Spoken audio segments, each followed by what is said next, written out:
ಸರಿ.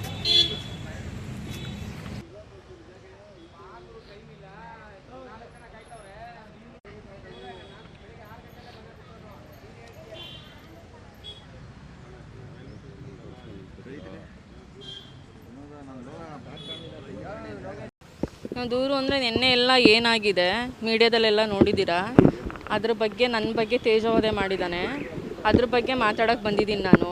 ಅದಕ್ಕೆ ಹಿಂದೆ ಕಾರಣ ಏನು ಅಂತ ಬಿಡೋಕ್ಕೆ ಅನ್ನೋದನ್ನು ಅವನು ಬೇರೆ ಬೇರೆ ಥರ ಮಾತಾಡಿದ್ದಾನೆ. ಅದು ಬೇರೆಯೇ ಕಾರಣ. ಅವನು ಸ್ಟಾರ್ಟಿಂಗಿಂದನೂ ಹೇಳ್ತಾ ಇದ್ದೀನಿ ನೋಡಿ, ಮದುವೆ ಅವನು ನಮ್ಮದೇನು ಲವ್ ಮ್ಯಾರೇಜ್ ಎಲ್ಲ ಏನಿಲ್ಲ, ಅರೇಂಜ್ ಮ್ಯಾರೇಜೇ. ನಾನು ಒಪ್ಕೊಂಡಿದ್ದನ್ನೇ ನಮ್ಮ ಮನೇಲಿ ಮಾಡಿದ್ದು. ಮತ್ತು ಅವ್ನು ಕೇಳಿದ ಕಡೆನೇ ಬೆಂಗಳೂರಲ್ಲೇ ಮಾಡಿಕೊಟ್ಟಿದ್ದೀವಿ. ಅವನೇನು ಒಡವೆ ಕೇಳಿದ್ದ, ಬ್ರೇಸ್ಲೆಟ್ ಕೊಟ್ಟಿದ್ದೀವಿ, ಉಂಗುರ ಕೊಟ್ಟಿದ್ದೀವಿ, ಸೂಟ್ ಕೊಟ್ಟು ಮದುವೆಯಲ್ಲಿ ಅವನು ಎಲ್ಲಿ ಕೇಳ್ತಾನೆ ಚೌಟ್ರಿ ಬೆಂಗಳೂರಲ್ಲಿ ಅಲ್ಲೇ ಮಾಡಿಕೊಟ್ಟಿದ್ದಾರೆ ನಮ್ಮ ಮನೇಲಿ.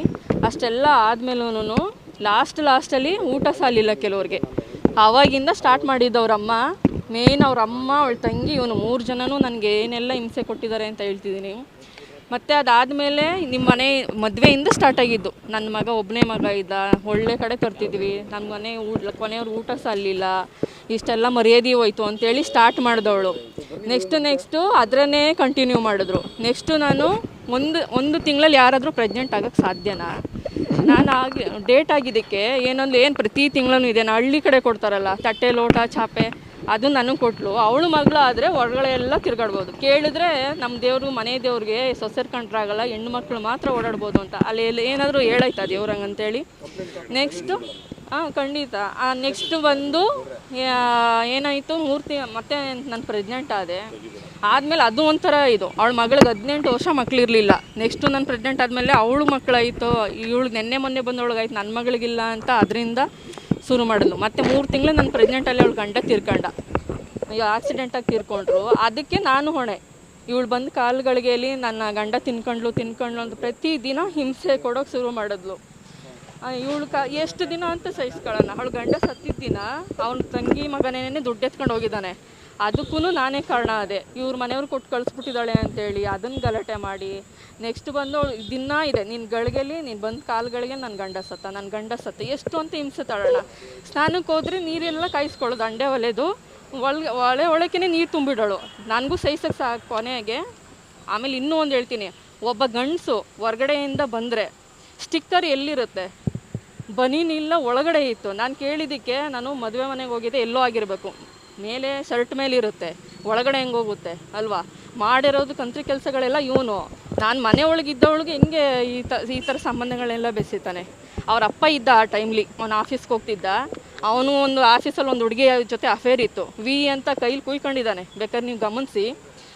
ಅದು ನನಗೆ ಗೊತ್ತಾಯಿತು, ಅವನು ಹೇಳ್ಕೊಂಡಿದ್ದ. ನಾನಂದೆ ಮದುವೆಗೆ ಮೊದಲೇ ನೀನು ಹೆಂಗಾದರೂ ಇರೋ, ಮದುವೆ ಆದಮೇಲೆ ಕರೆಕ್ಟಾಗಿರು ಅಂತ ನಾನು ಹೇಳಿ ಒಪ್ಕೊಂಡಿದ್ದೆ. ಅದೆಲ್ಲ ಆಯಿತು. ಕಂಟಿನ್ಯೂ ಅವಳ ಮೆಸೇಜ್ ಇದೆ. ಈಗ ಪ್ರತಿಯೊಂದೂ ತೆಗೆಸಿ, ಅವನದು ಕಾಲಿಷ್ಟ ತೆಗೆಸಿ ಮೆಸೇಜ್ ಮಾಡೋದು ಹುಡುಗಿ ಜೊತೆ ಅದೆಲ್ಲ ಆಗಿ ಅವ್ರ ಅಪ್ಪನಿಗೂ ಗೊತ್ತಾಗಿ ಅವರು ಬೈದರು. ಕೊನೆಗೆ ಅವಳ ಅಮ್ಮ ಹೆಣ್ಣಲ್ವಾ, ನನ್ನ ಮಗ ಗಂಡಸು, 5 ಜನ ಮಾಡ್ಕೊಳ್ಳಿ ನಿನಗೇನಕ್ಕೆ ಅಂತ ಹೇಳ್ದ. ಅದು ತಪ್ಪಲ್ವಾ? ಅದಾದಮೇಲೆ ಇವಳಿಗೆ ಯಾವಾಗ ಟಾರ್ಚರ್ ಕೊಡೋಕೆ ಶುರು ಮಾಡಿದ್ಲು, ನಾನು ಸ್ಟೇಷನ್ಗೆ ಹೋಗ್ತೀನಿ ಅಂತ ಹೇಳಿದ್ದಕ್ಕೆ, ಆ ಸ್ಟೇಷನ್ ನಮ್ಮ ಮಾವನ ಮನೆ ಇದ್ದಂಗೆ ನೀನು ಹೋಗು ಅನ್ನೋನು. ಹೋಗಿ ಕಂಪ್ಲೇಂಟ್ ಕೊಟ್ಟಿದ್ದೀನಿ, ಅದು ಇಲ್ಲಿ ಕಾಪಿ ಇದೆ. ಏರೋಳಿ ಸ್ಟೇಷನಲ್ಲಿ ಕಂಪ್ಲೇಂಟ್ ಕೊಟ್ಟಿದ್ದೀನಿ. ಅವ್ರು ಹೇಳಿದ್ರು, ನಿನ್ಗೆ ಇಷ್ಟೆಲ್ಲ ಟಾರ್ಚರ್ ಆದಮೇಲೆ ನೀನು ಬಾಳಿಸ್ಕೋಕ್ಕೆ ಯೋಗ್ಯತೆ ಇಲ್ಲ ಅಂದಮೇಲೆ ನಿನ್ನ ಹೆಂಡ್ತಿನ ನೀನು ಸಪ್ರೇಟಾಗಿ ಕರ್ಕೊಂಡೋಗಿ ಇಡ್ಸ್ಕೊಂಡು ಸಾಕು, ನಿನ್ನ ತಾಯಿ ಮನೇಲಿ ಯಾಕೆ ಬಿಡ್ತೀಯ, ನಿನ್ನ ತಾಯಿ ಅವಳ ಗಂಡನ ಮನೇಲಿ ಇರಲಿ ಅಂತ ಹೇಳಿದ್ರು.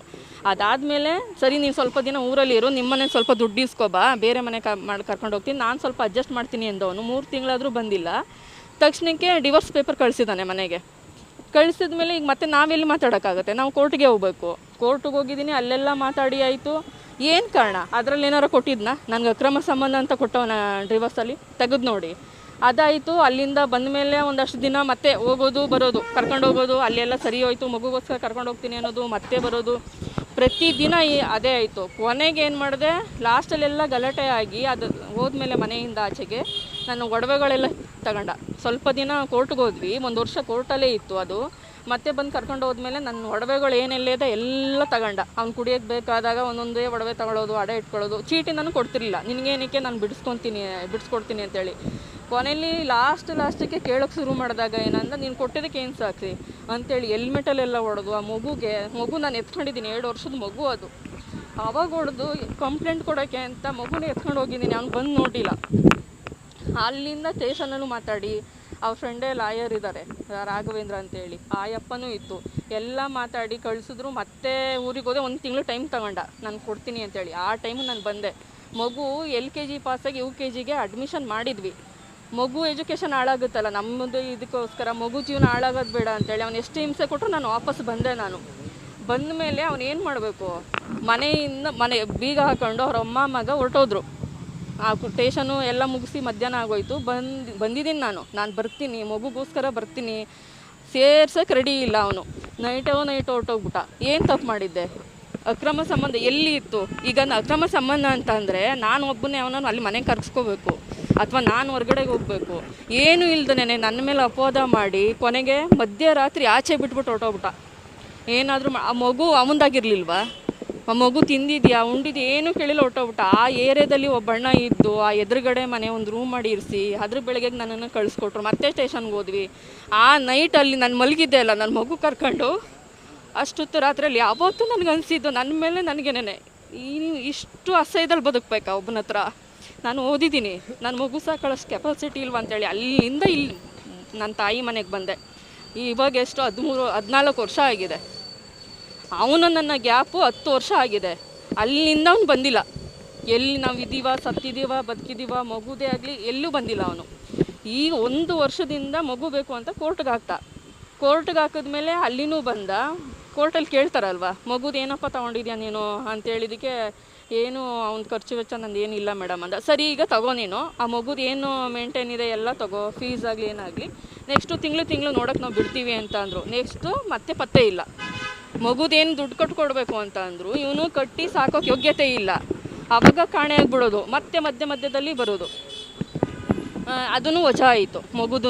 ಹೆಂಗೆ ಮಗುನ ನಾನು ಕೊಡೋಲ್ಲ ಅಂತ ಹೇಳ್ತಿದ್ದೀನಿ. ಈಗ ಮಗುನ ಬೇಕು ಅನ್ನೋನು ಇತ್ತ. ಗಂಡ ಹೆಂಡತಿ ಸಮಸ್ಯೆ ಬಂದರೆ ಮಗು ಯಾರಾದರೂ ಬಿಡ್ತಾರ? ಒಂದಿನ ಮಗು ಬಂದು ನೋಡಿಲ್ಲ ಅವನು. ಈಗ 2 ವರ್ಷದ ಮಗು ನಾನು ಎತ್ಕೊಬಂದಾಗ, ಈಗ 13 ವರ್ಷ ನಾನು ಸಾಕಿದ್ದೀನಿ. ಒಂದು ಮಗು ಸಾಕೋಕ್ಕೆ ಎಷ್ಟು ಕಷ್ಟ ಅಲ್ಲ? ಅಕ್ರಮ ಏನು ಸಂಬಂಧ? ಒಂದು ಸ್ಟೇಷನ್ಗೆ ಹೋಯ್ತೀನಾ, ಯಾರನ್ನೋ ಇಟ್ಕೊಂಡಿದ್ಯಾವು, ಅದಕ್ಕೆ ಅವ್ನು ನಿನ್ನ ಪರ ಮಾತಾಡ್ದ ಅಂತ ಹೇಳೋದು. ಆಯಿತಾ? ಈಗ ಇಷ್ಟೆಲ್ಲ ಮುಗಿದು ಇಲ್ಲಿ ತನಕ ಬಂದಿದೆ. ಪ್ರತಿಯೊಂದು 6 ತಿಂಗಳ ಹಿಂದೆ ಕಾಲ್ ಡೀಟೇಲ್ಸ್ ಅಂದ್ರಲ್ವಾ, ಹೆಂಗೆ ತೊಗೊತಾರೆ? ಅಫೆನ್ಸ್ ಅಲ್ವಾ ಅದು? ಒಂದು ಕಾಲ್ ಡೀಟೇಲ್ಸು ಹೆಂಗೆ ಬಂತು ಅವನಿಗೆ? ತಗೊಂಡೆ ಅಂತ ಹೇಳ್ತಾನಲ್ಲ, ಅದನ್ನು ನನಗೆ ಬೇಕು. ನೆಕ್ಸ್ಟು ಅವನು ಸಾಕೋಕ್ಕೆ ಯೋಗ್ಯತೆ ಇಲ್ದೇ ನಾನು ರೋಡಿಗೆ ಬಿಟ್ಟೋಗಿದ್ದು. ಅವ್ರ ಅಪ್ಪ ಇರೋ ತನಕ ಅಷ್ಟೇ ಅವ್ರ ಮನೆ. ಸತ್ತ ಮೇಲೆ ಇವಂದೇ ತುಂಬ ಚಟಗಳಲ್ಲಿದೆ. ಇಲ್ಲಿ ಸ್ವಲ್ಪ ಹೇಳ್ತಾ ಇದ್ದೀನಿ, ಇನ್ನೂ ಬೇಜಾನಿದೆ ಅವನ ಕತೆಗಳು. ಅದರಲ್ಲಿ ಅವನು ಮತ್ತೆ ಸಾಕಬೇಕಾಗುತ್ತೆ ಅಂತ ಬಿಟ್ಟೋದವನು ಮತ್ತೆ ಬರಲಿಲ್ಲ. ಅದನ್ನು ಬಿಟ್ಟು ನನ್ನ ಮೇಲೆ ಏನಕ್ಕೆ ಅಪವಾದ ಹೊರಿಸ್ಬೇಕು ಅವನು? ನಮ್ಮ ಶಾಸಕ ಅಂದರೆ ನಮ್ಮ ಮಳವಳ್ಳಿ ತಾಲೂಕು, ನಾನು ಆ ತಾಲೂಕಿನವಳೇನೆ, ಗೊತ್ತಿಲ್ಲದೆ ಇರುತ್ತೆ, ಎಲ್ಲರಿಗೂ ಗೊತ್ತಿರುತ್ತೆ. ಹಂಗಂದ ತಕ್ಷಣ ಇಟ್ಕೊಂಡ್ಬಿಡ್ತಾರ. ಈಗ ಇಲ್ಲ ಪರಿಚಯ ಇಲ್ಲ ನನಗೆ ಗೊತ್ತಿದೆ. ಈಗ ಒಬ್ಬ ತಾಲೂಕು MLA ಅಂದರೆ ಹಳ್ಳಿಯವರು ಗೊತ್ತಿರಲ್ವ ನಮಗೆ? ನಾನು ಅದೇ ತಾಲೂಕಲ್ಲಿರೋಳು, ಗೊತ್ತಿದೆ. ಬಟ್ ಇವನು ಹೇಳ್ದಂಗೆ ಯಾವುದೇ ಸಂಬಂಧಗಳು ಇಲ್ಲ ನನಗೆ. ಇವನು ಸಾಕೋಕ್ಕಾಗದೆ ನನ್ನ ಮೇಲೆ ತೇಜೋವಧೆ ಮಾಡಿ ಈ ಥರ ಮಾಡ್ತಿದ್ದಾನೆ. ಇಲ್ಲಿ ತನಕ ಒಂದು ಸರಿಗೆ ಕೋರ್ಟಿಗೆ ಬರಲ್ಲ ಅವನು. ಈಗ ಬೇಕು ಅಂದರೆ ಕೋರ್ಟ್ ಡೈವರ್ಸ್, ನಿಮ್ಮ ಎದುರಿಗೆ ಹೇಳ್ತಿದ್ದೀನಿ, ಅವನು ಸಾಕೋತಾಕತ್ತಿದ್ದಿದ್ರೆ 10 ವರ್ಷ ಬೇಕಿತ್ತು ಅವನು ಕೋರ್ಟಿಗೆ ಬಂದು ಅವನು ಡೈವರ್ಸ್ ತಗೊಳ್ಳೋಕ್ಕೆ. ತಗೊಂಡು ಯಾವಣ್ಣಾರು ನಿಮ್ಮ ಮುಂದೆನೇ ಹೇಳ್ತಿದ್ದೀನಿ, ಈಗ ಸೆಕೆಂಡೇ ಯಾರನ್ನಾರು ಕರ್ಕೊಬಂದು ನನ್ನ ಮುಂದೆ ತಾಳಿ ಕಟ್ಟಲಿ ಅವನು. ನಾನು ಬೇಡ ಅಂದರೆ ಕೇಳಿ, ಈಗಲೇ ತೊಗೊಬರಲಿ ಡಿವೋರ್ಸ್ ಪೇಪರು, ನಾನು ಸೈನ್ ಮಾಡಿಕೊಡ್ತೀನಿ.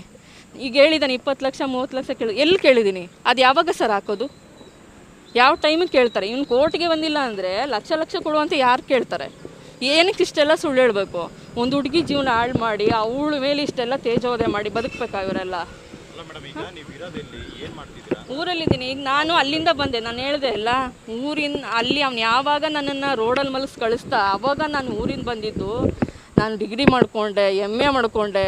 ಈಗ ನಾನು ವರ್ಕ್ ಫ್ರಮ್ ಹೋಮ್ ಮಾಡ್ಕೊತೀನಿ. ನನ್ನ ಜೀವನ ನಾನು ನಡೆಸ್ತಿದ್ದೀನಿ. ನನ್ನ ತಂದೆ ತಾಯಿ ಇದ್ದಾರೆ, ನಮ್ಮ ಅಕ್ಕ ತಂಗಿರಿದ್ದಾರೆ, ನೋಡ್ಕೊತಾರೆ ಎಲ್ಲರೂ.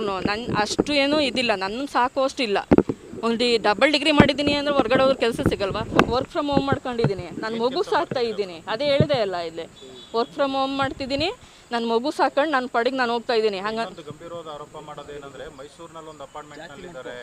ಎಲ್ಲ ಸುಳ್ಳು, ಪ್ರತಿಯೊಂದು ಸುಳ್ಳು. ಈಗ ಒಬ್ಬರ ಹತ್ರ ಇದ್ದೀನಿ ಅಂದರೆ ನಾವು ಎದುರುಗಡೆ ಇದ್ದಾಗ ನಮ್ಮಿಬ್ರು ಸಿಕ್ಕಿದ್ರೆ ಮಾತ್ರ ಅಲ್ವಾ ಇವರಿಬ್ರದ್ದು ಏನೋ ಇದೆ ಅಂತ. ಎಲ್ಲಿ ನೋಡಿದಾನೆ ಅವನು? ಪ್ರತಿಯೊಂದು ಕತೆಗಳು ಕಟ್ಕೊಂಡು ಇವನು ಹೇಳಿದ್ನಲ್ಲ 10 ವರ್ಷದಿಂದ ಇವನು ಯಾಕೆ ಬರಲಿಲ್ಲ